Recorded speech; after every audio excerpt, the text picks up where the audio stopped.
What is up, Insaners, and welcome to our Double Game Week 29 team selection video where we'll talk about our team for Game Week 29. Through this video, guys, we'll look at some of the best Tottenham assets, talk about a few popular transfer moves this week. I'll also cover our transfer strategies and players that we are planning to bring in, and we'll finish this one with the best captaincy options for this week. In case you want some detailed information on the free hit or the wildcard this week, we'll be getting a separate video out tomorrow, so make sure that you check that out as well. The link to that will be in the description below and also at the end of this video. Guys, make sure to hit the like button and subscribe to the channel as well if you like what you see today. Lots to talk about, and let's jump into it. We'll start with the best Tottenham options to go for this week and beyond. So as Tottenham have a double game week this week, they have Man United away and they're also playing Brighton away. Both are not easy fixtures. Against Brighton it could be tricky, it might be a 50-50 sort of a game, but they could definitely concede. I think United is going to be a little open. They could score against United, especially with the latter team in really bad form at the moment. Now, talking about some of the best Tottenham options, I think the one that stands out is Harry Kane, guys. Kane's underlying numbers have been elite under Conte. Now, he looks to be back to his best in terms of finishing as well. Guys, he's also on penalties, plus he's a great alternative captaincy option this week and also a prime option in Game Week 30. For those of you who don't know, guys, Tottenham have a fixture in Game Week 30 where they play West Ham, and I think that's a really good fixture for Kane captaincy. According to me, guys, I think Kane is a priority. He's a priority transfer over the other players from Tottenham. Now, in case if you don't want to go Kane or if you already have Kane, you can also look at Son, but Son numbers have gone down, plus he's also getting subbed quite a lot now, unlike Kane. If you have him, guys, you can hold him, but he's not a definite priority buy this week. If I had to choose between Kane and Son, right now at this moment, I would definitely go Kane. Also, if you're looking to double up in attack from Tottenham, I think Kulusevski is a very interesting option. Now, he's way cheaper than Son, so there's not a direct comparison. But if you're looking for a cheaper alternative to Son, I think he's worth a shout. I'm sure nobody can guarantee 90 minutes for Kulusevski each game, but he's way ahead of someone like a Lucas Moura in terms of goal contributions, and I think he should start the upcoming games. To be honest, the fair comparison for Kulusevski would be someone like a Saka, and I think that is a fair one to take. But in general, I think Kulusevski is a decent option to go for. Now, another punt, if you are in a mood to punt for Tottenham players, guys, another punt could be Doherty, who looks like the best attacking wingback for Conte's team at the moment. His numbers look really good, but one can argue rotation in that spot. Now, Royal, he's been pretty poor, so I think Doherty remains the best option there. Spurs also don't have the best of defenses, but I think Doherty's attacking output can very well offset that in Game Week 29 and beyond. Now, it's a definite risk, guys, because Tottenham's defensive numbers aren't that great. They don't keep a lot of clean sheets, and I think with the emergence of Reguilon again, this could be a tricky pick to go for. With Sessegnon definitely out, I think one of them is for sure going to start the upcoming games, but I still feel I would probably go for Doherty as a great punt going forward. So guys, I think a double up on the Tottenham attack looks decent. If you don't want to go for a defender, Doherty or Reguilon, that is absolutely fine. You can double up with a Harry Kane or one of Son and Kulusevski. Guys, I think one of the major talking points of this week is the injury to Reece James. Now, I think the injury is not too long term. I don't think so. He's probably going to miss maybe more than 2 weeks or maybe more than 2 game weeks. So if you have him and if you have the likes of Rudiger, I think you can definitely hold James. But in case if you only have James, you don't have the likes of Rudiger, I think you can also look at someone like a Robertson who has a double game week this week and he also has a decent fixture in 31. Now, one thing to note is that, guys, if you are not playing your free hit and if you're falling short of players, then this transfer might not be worth it because Robertson doesn't have a game in Game Week 30. In general, I feel the double up with Robertson and Trent is quite strong this week and it could definitely give you short-term gains. Now, in case if you make this move, you can always get back to James in 31 by selling a Cancelo if you have him in your team or just making the straight swap from Robertson to James. The second transfer that is probably going to be a little popular this week is replacing one of the Wolves defender to a Matt Doherty. Now guys, Wolves have been really bad defensively. Their numbers have fallen off a cliff. They're not keeping clean sheets. They're conceding a lot of chances. They're conceding goals as well.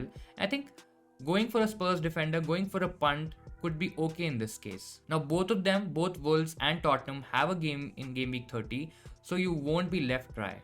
I think if you have one of Saiz, Kilman, maybe even 8 Nouri, a transfer to Doherty is worth it in my opinion. The third transfer, guys, is, let's say if you have someone like a Jimenez or a Dennis, and if you want to go Kane, I think if that's for even a hit, it's absolutely worth it, guys. I don't think so Jimenez and Dennis are anywhere close to a Kane. I think the comparison itself is not fair. But in general, if you have a Jimenez or if you have a Dennis, I think this is the right time to upgrade them to a Kane. Kane is a beast. He's scoring a lot of goals. He's creating chances. His non-penalty XG numbers are also pretty good. And if you're looking for a solid captaincy option in game week 30, Kane is your man, guys. Now, a couple of other moves in midfield which could be popular this week is, let's say if you have someone like a Bowen who is probably not going to start for West Ham, then you can easily make that switch to a Saka, guys. I think Saka is definitely the best attacking option from Arsenal. I think his numbers are great. He's elite in my opinion. He's the best option to go for. And if you can make that switch very easily, you should definitely do that. Saka won't really give you any troubles, guys, because he also has a game in game week 30, plus fixtures beyond that are pretty decent. So I think you're going to gain a lot from this move. The last transfer or the last player that you probably are thinking of transferring out this week is Coutinho, guys. I've heard a lot of conversations in the FPL community on Twitter where a lot of people are considering to transfer him out, especially when he's done so well in game week 28. But guys, to be honest, I think that's a decent transfer to make. Coutinho has some tough fixtures moving forward. He doesn't have any doubles coming ahead. So I think a move to Kulusevski is a pretty decent option in my opinion. Of course, I think Coutinho is probably a little more nailed than Kulusevski, so you're probably going to get more minutes from Coutinho. But in general, with the double that Tottenham has this week, plus the fixture in game week 30, guys, I think Kulusevski is worth a punt. So how many of these players do you have in your team? How many of these doubts did you have? Do let me know in the comments below, guys, and especially what you're doing with these players and how many Tottenham assets are you getting in this week. Now coming to our team for game week 29, guys, let's talk about our team and what we're gonna do for game week 29. So currently we are playing a 5-man back. We're playing with 5 defenders and Ramsdale in goal, guys. Ramsdale again has Leicester and Liverpool, both home fixtures. Both are not those straightforward for clean sheets, but I think with Ramsdale's ability, he can definitely get some save points and give us some FPL points this week. He's not all a bad option, guys, and you can definitely get him in as well if you're looking for a long-term option for your team. In case if you have a combination like a Ramsdale and a Sanchez, guys, like I do for my own team, I still feel Ramsdale is the better punt, is the better option to go for, and you should definitely play him ahead of Sanchez. Now coming to our defenders, we have a double up in the Arsenal defense with Ben White, guys. He's not going to give us any attacking returns. I mean, generally he doesn't give any attacking returns, but there could be a clean sheet in there, maybe not. But I think still, from an Arsenal perspective, it's a decent transfer, it's a decent option to go for. And we've had White in our team for quite some time now, guys. And I think this double, he should definitely play in this. Now, in case if you're looking for an Arsenal defender, I'll probably not advise you to get in an Arsenal defender this week, because from a clean sheet perspective, this doesn't look the ideal game week. Talking about our Liverpool double up, we have Robertson and Trent, guys. Again, a combination that we've had for a very long time. And Brighton and Arsenal both away. Again, not easy fixtures by any means, but in general, the upside, the attacking potential that both of them have, both Trent and Robertson have, I think that's massive, guys. I've seen a lot of people transferring in Robertson this week, and that's a completely valid move. At the moment, guys, Robertson also has the vice captaincy for our team. I think Trent is probably still owned by a lot, and if you're looking to go for a differential, though I don't think that Salah's not going to start both games, but in general, I think Robertson as a vice captaincy option is a decent punt. Now talking about the other 2 defenders that we have in our team, guys, Rudiger that we bought last week, he's playing Newcastle and I think it's a decent fixture. I mean, still not going to be straightforward because Newcastle have improved leaps and bounds, guys. They are attacking, they're scoring goals as well. So a clean sheet is not guaranteed, but I think still Rudiger in this fixture could still do well. The 5th option is Lucas Digne, guys, and I'm recording this video before the Villa game, before the lineups came out for the Villa game, so I'm not sure whether he's going to start or not, but he's definitely on our chopping block this week. He has a tough fixture against West Ham. It's not going to be easy, and the fixtures going forward are also difficult, and this is where we're thinking of making a transfer. We'll talk about the transfer, we'll talk about which player we are going for in our transfer section, but he's definitely moving out this week. Among our midfield guys, we have Salah, who is definitely our captain this week. Salah, of course, is not going anywhere. He's also going to be a popular captain. A lot of people who have not captained him or triple captained him in the last opportunity are definitely going to try it in game week 29.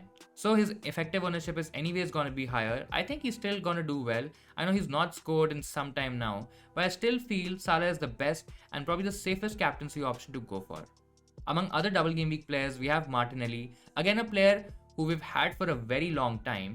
And I think if the possibility had come, we probably should have done the Martinelli to Saka move. But I still feel as a differential, he's still a pretty good option because I don't think so. A lot of people are going to consider Martinelli, guys. Most of the people are going to go for Saka in case if they're looking for an Arsenal attacker or a midfielder. And I think Martinelli gives us a great differential punt. Again, both fixtures from an attacking point of view, they're okay. Arsenal are doing decent. And I think a runner like Martinelli could do well in both games. Especially with ESR out with COVID. I'm not sure whether he's going to return or not.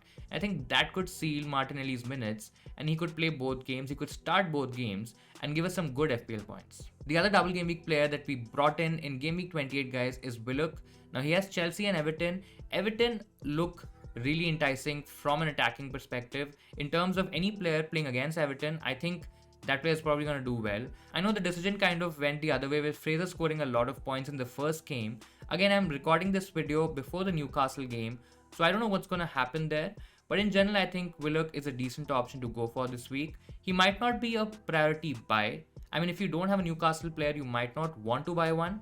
But in general, if you have a Newcastle player like a Willock or a Fraser, I think you should definitely play them this week. The fourth midfielder that we have in our team is Rafinha, guys, who we bought in for the long term, has a decent game against Norwich. Now, Norwich are conceding a lot of goals. They're conceding a lot of chances. And I think Rafinha, especially if Bamford is returning, Bamford is playing, I think his assist potential will go up. His creativity will probably go up. And I think he could do well against Norwich. Now, among forwards, not a lot to talk about in terms of what we have in our team. We have Neil Maupay who's starting, who's definitely going out this week, guys. Another thing could be that King probably goes out this week. But again, we're probably not going to play Maupay anyways against a Liverpool and a Tottenham team. But in general, he could be decent value. Again, the fixtures of a Brighton are actually tough. So we might just take him out first and then probably work on King and then make that transfer. But this is one move that is absolutely guaranteed, guys. We're getting Harry Kane this week. So either Maupay or King are going to go out. On the bench, we have Sanchez, who probably won't start ahead of Ramsdale in our team. Adams as the first bench option, I think against Watford. You can also make a case to play him this week. But probably right now he's not in our lineup. He's good as a first sub in any case if one of the players misses out. I think he's a very good substitution option to come on. On the bench, guys, we also have Coutinho. I think this is another move that probably we're thinking of making this week, where we get to someone like a Kulusevski, who has a double game week this week, who also has a fixture in game week 30 and has decent fixtures going forward. As I mentioned earlier in the video, guys, Coutinho doesn't have the easiest set of fixtures and moving him out feels like the right call to do. Now coming to our transfer plans, guys, as we mentioned, probably Joshua King or Neil Maupay. On the screen you'll see Joshua King, but even Maupay could go out this week. But Harry Kane is definitely coming in, guys. We have a lot of money in the bank. I think we have probably about 6.5 or something like that in the bank. I think that should be enough to make that switch. The second move that we are contemplating is taking out Philippe Coutinho and getting in Kulusevski. I think this is a move that we probably will do. It's an attacking move. We are targeting an attacker with easy fixtures, or with decent fixtures at least. But again, minutes could be an issue and all that stuff. But I just feel this feels like a good punt to take. The third transfer option, and the one that I spoke about earlier in the video, is taking out Lucas Digne and getting in Matt Doherty, guys. Again, not expecting a lot from the Aston Villa team in terms of clean sheets. And I think Matt Doherty, especially with the attacking output, I think he could do really well. For sure, I'm making the Kane move. One more move could be on the cards. It could be Coutinho out or Lucas Digne out, but definitely one of them. Let's see what we do before the deadline. Guys, I will be updating my team on Instagram. So if you want to check out the final team, you can absolutely do that on the Instagram page. If you've not followed us, by the way, make sure you check out the page Insanely Football and give us a follow, guys. Also, do let me know what moves are you planning for game week 29, guys. Do let me know in the comments below. Great, now let's talk about captaincy. I think there's a slight debate in terms of the captaincy this week. Of course, the safest option, guys, has to be Mo Salah. He's in decent form. He's the best FPL option in the game still. He's the best attacker for Liverpool as well. And I think he played a decent game in the Champions League midweek where he hit the post. and he will be itching to score, guys. Both games are not that straightforward, they could be tricky, but I still feel Salah is gonna haul this week. And with his effective ownership very high, guys, I think I'm probably not gonna take a chance. And for my own team, I'm definitely gonna go Salah. But in case if you don't want to go Salah, you can also make a case for Harry Kane, guys, who has been in great form. He's scoring a lot of goals. He also has an almost 50% chance of scoring this week. And I think if you don't want to go safe with Salah, I think you can take a chance with Kane, especially if you're trying to gain rank or if you're trying to move in places in terms of your leagues, etc. I think Harry Kane is also a great option. Now, there are a few other options as well. If you don't want to go for Salah or Kane, guys, you can go for Son. Again, Son might not be that explosive as Harry Kane because he's not on penalties. He probably doesn't have that scoring edge over Kane. But in case if you want to punt, then Son is also a decent option. I would still rate Kane a lot higher than Son, guys. So if you have both, you should definitely go Harry Kane. Among the Liverpool players, you have Trent and Robertson, both with a huge attacking potential, guys. They can absolutely go crazy this week. So if you fancy a punt, both of them might be a decent option. But for me, I think it's a huge risk. Only if you want to play the fun game, guys. If you want to take some chances, if you want to take some risk, then you can go for these Liverpool defenders. But it's a huge risk, guys, because if they lose their clean sheet points, I don't think so you're going to get a lot of points. Now, for people who are really trying to go out there, trying to take a lot of risk, and who are probably not going to do what the others are doing, you can even go for Saka, who has a double game week against Leicester and Liverpool. Not the straightforward double game week. Leicester has been very, very leaky in terms of conceding chances. And I think Arsenal's attack is very much capable of scoring against Leicester defense. The Liverpool game might be tricky, but you never know, guys. It's football, it's FPL, anything can happen. So guys, these are some of the best captaincy options for Game Week 29. Who are you captaining for Game Week 29? Do let me know in the comments below. So that'll be all from my side, guys. I really hope you'll find this video helpful in setting up your final teams for the Double Game Week 29. Now make sure that you hit the like button if you liked the team selection video. Please also consider subscribing to the channel as well, guys, if you want to follow our team throughout the season. Now we'll be back tomorrow with the wildcard plus free hit drafts video. Plus we'll also have the deadline stream. So do join us if you have any last minute questions and transfer queries. All the best to all FPL managers. Enjoy your week and I'll see you in Saners next time.